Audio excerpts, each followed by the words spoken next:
नमस्कार दोस्तों, back to our channel friends. मैं सबका अपने चैनल स्टॉक्स फॉर लाइफ पे बहुत स्वागत करता हूँ। दोस्तों, ये फिल फैमिली डे फिल्म बस हिस्ट्री बोलता है कि कोई भी अच्छी कंपनी को अगर आप टॉप पे भी खरीदते हैं तो पैसे बन जाते हैं। बट येस, अगर आप थोड़ा सा करेक्शन में खरीदते हैं, थोड़ा सा डिप में खरीदते हैं, जो अपने आप में का टेक्निकल नॉलेज इनकी अच्छी होती है, उनको बेटर गाइडेंस मिल पाता है, बेटर एंट्री मिल पाता है, तो वहाँ पे गैस लॉन्ग टर्म में वो दूसरे निवेशक से थोड़ा सा अच्छा पैसा बना देते हैं। तो कोई भी स्टॉक को दोस्तों लाइफ टाइम हाई पे फुल निवेश करना बहुत बड़ी गलती होती है। तो इसी बीच में गैस एक मोनोपोली कंपनी है, मैंने बताया था।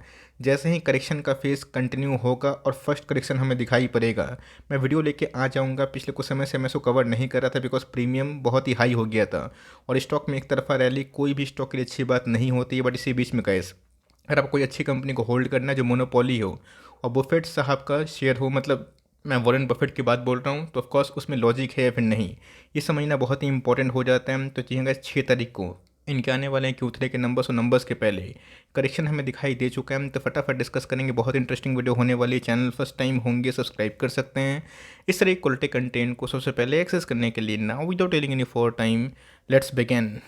हम सबको पता है कि फिबोनाची पैटर्न स्टॉक मार्केट में कितना इंपॉर्टेंट रोल प्ले करता है। स्टॉक मार्केट में जब कुछ समझ में ना आए, लेवल्स समझ में नहीं आए, RSI समझ में नहीं आए, फिबोनाची पैटर्न बहुत ही इंपॉर्टेंट रोल प्ले करता है। और सही में गाइस, इसके मदद से हमने fine organic, Tata Elxsi, KPIT, persistent और यानी कितने सारे स्टॉक्स में प्रॉपरली टाइमली एंट्री करके ऑफकोर्स हमारा जो वेल्थ है उसकी जो स्पीड है उसको बढ़ाने की कोशिश करती है। तो को पता है कैसे कोई भी स्टॉक हमेशा नहीं भागता है और जितना तेज़ी से भागता है उतना तेज़ी से गिरता है। बट येस, कौन कौन से लेवल्स पे आके एक बाउंस बैक होता है जिसको हम बोलते हैं रिट्रेसमेंट। तो आपको अच्छे से पता है कि जो मैं चैनल से जुड़े हुए हैं उनको याद भी होगा, 23.6% के आसपास पहला रिट्रेसमेंट होता है।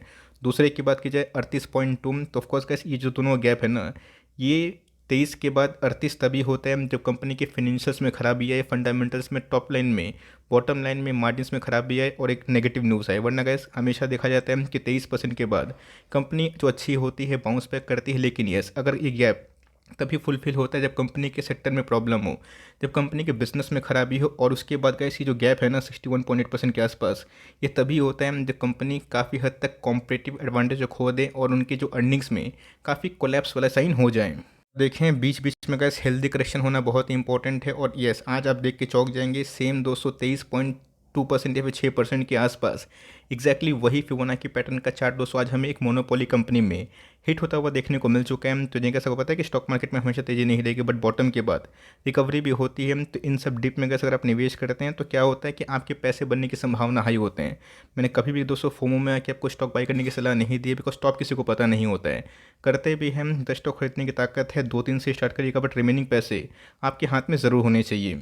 जैसे पता है दोस्तों, वॉरेन बफेट साहब अपने आप में ही इन्वेस्टमेंट जगत के कितने बड़े स्वामी हमें देखने को मिलते हैं। स्वामी मैं क्यों बोल रहा हूँ, बिकॉज सही में उन्होंने वो अवधा हासिल किया है। बहुत पैसे इसलिए बनाए बिकॉज उनकी एज अगर आप देखें, अभी वो लॉन्ग टर्म इन्वेस्टमेंट को काफ़ी प्रमोट करते हैं, लाइक उनको बताते भी हैं।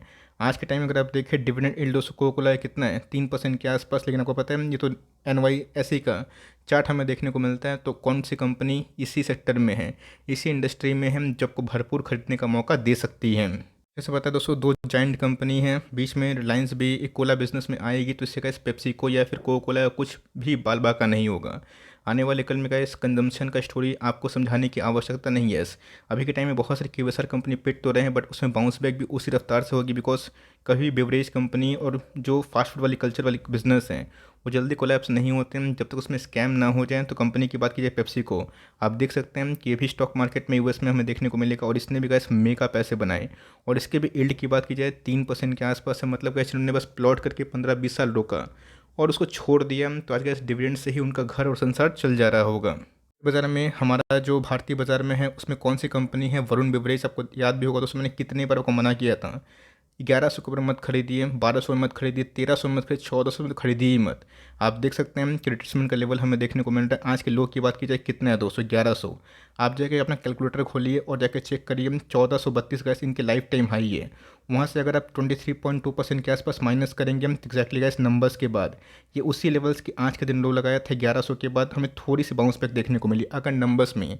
थोड़ी सी उलटफेर हो गई तो हो सकता है कि 23.2% की जगह ये कंपनी और भी फर्दर गिरे। बट मैंने क्या बताया कि जिन्होंने इस चैनल को फॉलो किया और कन्विक्शन रखा, ये स्टॉक दोस्तों ने 300 पे देखा था, आज हमें 1100-1200 के आसपास है। मतलब उस बेस प्राइस से कम 300-400% के आसपास पैसे बन गए हैं। कुछ समय से कैसे एक महीना में करेक्शन हमें देखने को मिलता है। मतलब जैसे जैन का महीना शुरू हुआ, आपको अच्छे से पता है कि जो Q3 के नंबर्स होंगे थोड़े से वीक होंगे, बिकॉज आपको अच्छे से पता है वीक इसलिए होंगे बिकॉज इनका जो डिमांड है काफ़ी कम होता है। ठंडे में कोला बिजनेस थोड़ा अच्छा नहीं करता है, ठंडी चीज़ थोड़ी कम बिक्री होते हैं, चाय कॉफ़ी थोड़ा ज़्यादा बिक्री होता है। तो इसी बीच में कैसे हमें समझना है, इसके बाद वाला जो क्वार्टर होगा कंपनी उसमें फिर से बाउंस बैक करेगी और बीच बीच में कैसे ये जो साइकिल है वो चलता रहेगा। बीच में कोविड आया था, कंपनी गिरी तो थी बट थोड़ी सी गिरी थी। उसके बाद दोस्तों अभी हमें भरपूर खरीदने का मौका मिला। लेकिन मैं आपको एक चीज़ बता दूं, अगर दोस्तों इधर पे ध्यान रखिएगा, मैं आपको साफ साफ पिक्चर देना चाहता हूँ। हेड एंड शोल्डर का ब्रेक होता है, अगर आप देखें तो ऐसे करके अगर बाउंस बैक नहीं होता है, हेड एंड शोल्डर ब्रेक होता है, तो हमने देखा कि same pattern Relaxo DV slab में होता हुआ देखने को मिला। और इसमें कोई बड़ी बात नहीं होगी कि फर्दर अगर और गिरावट होगी तो हमें मानसिकता के संग उस कंपनी में फोकस करना है। अब वो हेड एंड शोल्डर पैटर्न बनेगा या फिर नहीं बनेगा या फिर कंपनी इधर से बाउंस बैक करेगी, ये तो कैसे इनके नंबर से ही समझ में आ जाएगा। गैस उत्तेजना में आके कोई काम करने से बचे। और सबसे इंपॉर्टेंट चीज़, बहुत लोग बोल रहे कि सर अडानी विलवार में मैं फंस चुका हूँ, तो उधर बाउंस बैक के बाद आप बेचने का प्लान कर सकते हैं, इस कंपनी में स्विच कर सकते हैं। बिकॉज मैं क्या बताया दोस्तों, रात की नींद होना बहुत ही इंपॉर्टेंट है और ये कंपनी मोनोपोली है। मुझे लगता है कि इंडिया की डेमोग्राफी में ये कंपनी नेवर डाएंगे। हमने कहा जब इसको आइडेंटिफाई किया था 16-17 करोड़ के आसपास की मार्केट कैप थी, आज गए 75,000 करोड़ के आसपास की मार्केट कैप है। 1432 से 1155 हो चुका है। तो इसका मतलब ये नहीं कि करेक्शन खत्म हो गया, करेक्शन हो सकता है।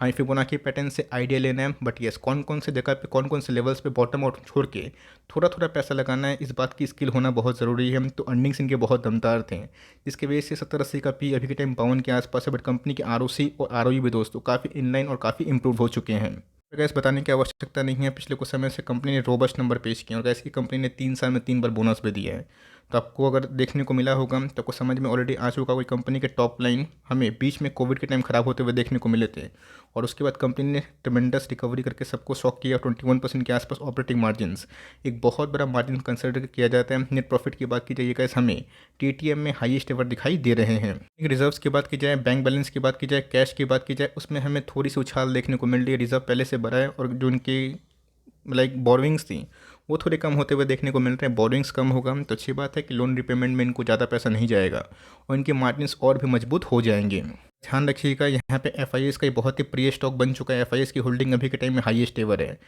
प्रमोटर की होल्डिंग भी कांस्टेंट है, बट DIS ने कहा 7.5 से 3.5% के आसपास प्रॉफिट को बुक कर लिया। अब सिंपल सी बात है, बहुत लोग इस बात पर बिलीव करते हैं कि पैसे डबल हो गए तो पैसे को निकालो और दूसरा जगह पे जहाँ पे अपॉर्चुनिटी है वहाँ पैसा डालो। ये कोई गलत बात नहीं है, बट जिनके पैसे 3 टाइम्स 4 टाइम्स हुए हैं वो होल्डिंग से ही हुए हैं। पिछले कुछ समय से गैस FIS की होल्डिंग के बढ़ने के बावजूद भी पब्लिक की होल्डिंग अगर आप देखें कंसिडरेबली थोड़ी सी क्या काफ़ी कम हो चुकी है। मैं एक ही बात बोलूँगा कि अभी के टाइम आपने देखा कि क्या खून खराबा मचता हुआ देखने को मिल रहा है। बड़े से बड़े कंपाउंडिंग मशीन को तो छोड़ा ही नहीं जा रहा है, जिसमें बजाज फाइनेंस है। बात की जाए तो डिवीस लैब है, रिलैक्सो फुटवेयर है, बर्जर पेंट है, एशियन पेंट है, बड़ी बड़ी कंपनी। तो इसमें कोई बड़ी बात नहीं कि अगर दोस्तों हेड एंड शोल्डर पैटर्न बनता है, जो कि मैं भविष्य तो आया नहीं हूँ कि मुझे पता रहेगा कि हेड एंड शोल्डर बन जाए जहाँ पे 2 शोल्डर होता है और उसके बाद ये बीच में हेड होता है। अगर ऐसा फॉर्मेशन होता है तो बहुत ही गलत होगा, नीचे भाव में खरीदने का मौका मिलेगा। उस केस में गैस 900 से लेके 850 का लेवल इंडिकेशन किया जा रहा है, बट कोई गारंटी नहीं है कि उस लेवल पे आएगा। बट मैंने क्या बताया, अगर आप 1400 का लेवल पे खरीदने का सोच रहते हैं तो 23.2% के आसपास ये क्रेडिट हो चुका है। अगर नंबर्स में दम रहा, गाइडेंस सही आए, कमेंट्री सही आई, तो हो सकता है कि एक बाउंस बैक हमें देखने को मिल जाए। बट मेरा ऐसा मानना है दोस्तों, यहाँ पे बहुत ही एग्रेसिव पैसा मत लगाइएगा। पोर्टफोलियो में रिस्क मैनेजमेंट बहुत ही इंपॉर्टेंट होता है। ऐसा नहीं कि मेरा फेवरेट स्टॉक है तो आपको कोई भी अंडरस्टैंड भाव पे निवेश करने की सलाह दे दूं और ये नहीं बोलूं कि भाई फुल पैसा लगा दूं।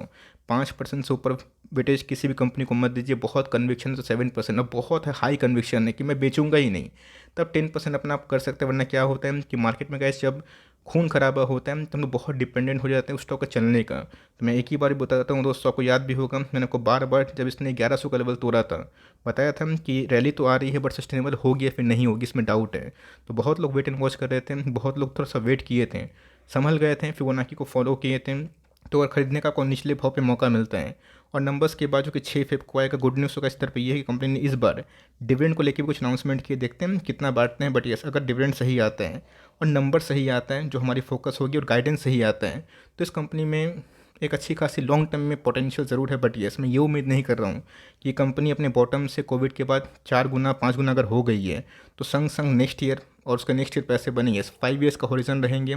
तो डिप में आप निवेश करें थोड़ा थोड़ा क्वांटिटीज, कोई एक बार में नहीं, वरना कैसा बाद में आके चिल्लाएंगे कि सर मैंने फुल पैसा निवेश कर दिया। और ये भी एक्सपेक्ट मत करिए कि 23 में से पैसे बनेंगे ही, बिकॉज इसमें बहुत पैसे बने हैं। तो अगर आप धीरे धीरे प्लॉट करेंगे और लॉन्ग टर्म तक 5 साल 10 अगर नजरिए रखेंगे तो अच्छे पैसे बनेंगे। बिकॉज कभी कभी क्या होता है कि इधर पैसे बनते हैं, कभी कभी उधर पैसे बनते हैं, लेकिन इसी बीच में फिबोनाची पैटर्न को देखने के बाद, फंडामेंटल्स जज करने के बाद अगर आपको सही लगता है तो कंटिन्यू और बाई करने का प्लान कर सकते हैं। बट ऐसा नहीं कि इमीडिएट बाई करना है मंडे के दिन, आप चाहें तो वेट एंड वॉच कर सकते हैं और उसके बाद पोस्ट जो नंबर्स आएगा उसके बाद आप मार्केट का रिएक्शन भी और जो रुझान है वो भी देख सकते हैं। वीडियो अच्छी लगी, इन्फॉर्मेटिव लगी तो प्लीज़ लाइक करिएगा और बताइएगा ज़रूर कि इस स्टॉक को आपने किस लेवल पे बाई करके रखा है। तो गाइस मिलते हैं जल्दी ही, तब तक के लिए bye. Thanks for listening friends, God bless you all.